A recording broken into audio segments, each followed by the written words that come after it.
খিচুড়ি তো সবাই রাঁধেন, হাতে মাখা খিচুড়ি কে কে রাঁধে না, তাও আবার নাদেশের চালের।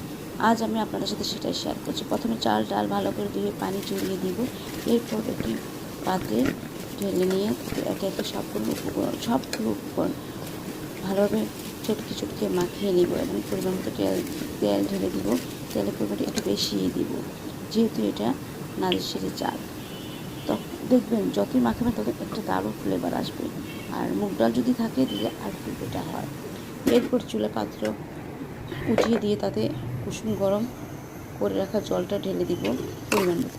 জলের পরিমাণটা একটু বেশি দিব, যেহেতু এটা সেদ্ধ চাল, নাদেশের চাল। এরপর একটা ঢাকনা দিয়ে দেব, আস্তে আস্তে হয়ে যাবে।